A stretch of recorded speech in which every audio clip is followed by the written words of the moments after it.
ಗುರು ಇವತ್ತು ಹಬ್ಬ ಅಂತ ಫುಲ್ ಜೋಶಲ್ಲಿ ಸಖತ್ತಾಗಿ ರೆಡಿಯಾಗಿ ಮನೆಯಿಂದ ಹೊರಟೆ. ಆದ್ರೆ ನಮ್ಮ ಅಮ್ಮ ಹಬ್ಬ ಮಾಡ್ಬೇಡ ಅಂತ ಅಂದ್ಬಿಡ್ಬೇಕಾ?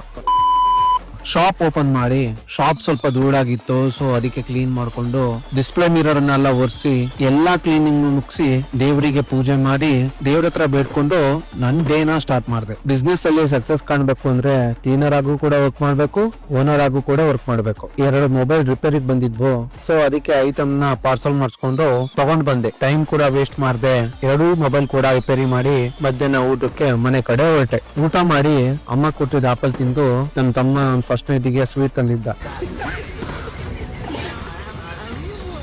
ರಿಪೇರ್ ಆಗಿದ್ ಮೊಬೈಲ್ ನ ಕಸ್ಟಮರ್ಗೆ ಕೊಟ್ಟು ಕಸ್ಟಮರ್ ನ ಅಟೆಂಡ್ ಮಾಡೋಕ್ ಸ್ಟಾರ್ಟ್ ಮಾಡಿದೆ. ಅವರಿಗೆ ಆಫರ್ ಇರೋ ಆಕ್ಸೆಸರೀಸ್, ಸ್ಮಾರ್ಟ್ ವಾಚ್ ಎಲ್ಲ ಕೊಟ್ಟು, ನೀವು ರೆಗ್ಯುಲರ್ ಕಸ್ಟಮರ್ಸ್ ಆಗಿದ್ರೆ ನಾನಂತರೂ ಪಕ್ಕ ಕಡಿಮೆ ಪ್ರೈಸ್ ಅಲ್ಲಿ ಪ್ರಾಡಕ್ಟ್ ಕೊಡ್ತೀನಿ. ಇದೆಲ್ಲ ಆದ್ಮೇಲೆ ನನ್ನ ಫ್ರೆಂಡ್ ಶಾಪ್ ಲಕ್ಷ್ಮಿ ಪೂಜೆಗೆ ಹೋದ್ವಿ.